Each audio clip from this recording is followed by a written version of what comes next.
ng buhay. Labanan na. Nag-Facebook Live pa ang lalaking yan habang naglalabas sa labas ng kanyang tinutuluyan sa Silverio Compound, Barangay San Isidro sa Parañaque City hapon ng May 28. Makalipas ang ilang minuto, isang lalaki ang dumating at biglang ginilitan sa leeg ang biktima gamit ang isang patalim. Ilang ulit din siya nitong inundayan ng saksak sa tagiliran habang pilit na sinusubukang umilag ng biktima. Makikita sa video na nalaglag ang patalim ng salarin pero may binunot pa siya na isa pang patalim sa tagiliran at muling pinagsasaksak ang biktima bago tumakas. Nakatayo at nakapaglakad pa ang biktima ngunit bigla na lang din siyang humandusay. Ayon sa pinsan ng biktima, nakausap pa niya ito at nakapagpadala pa ng pera sa kanila ilang oras lang bago mangyari ang krimen. Hanggang sa napanood na lang nila ang Facebook Live ng kanyang pinsan at isang doktor daw ang tumawag na sa kanila. Pagtingin namin sa live, sir, doon talaga namin nakita. Marami, sobrang sakit. Wala siyang awa ng sinaksak yung pinsan mo. Hindi talaga namin matanggap, sir. Dok, buhayin mo, Dok, hanggang mamatay siya.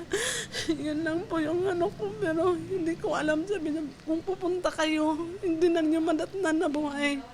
Nakaburol na ang biktima. Hinihintay pa ang opisyal na autopsy report pero ayon sa mga doktor na nakausap ng pamilya ng biktima, saksak daw sa tagiliran na tumagos sa puso ang ikinamatay niya. Sa ikinasang hot pursuit operation, natunto ng Parañaque Police ang 34 anyos na sospek sa Barangay Singkamas sa Makati City kahapon ng hapon. Ayon sa pulisya, lumabas sa kanilang investigasyon na magkumpare ang sospek at ang biktima at dati nang may alitan ang dalawa.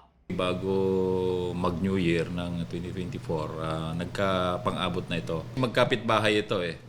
So malamang nagkakaparinigan at may mga yung insidente hindi pa rin naayos. May isang kutsilyo na na-recover doon sa scene at yun din ang nakita ng mga witness na gamit na pansaksak ito.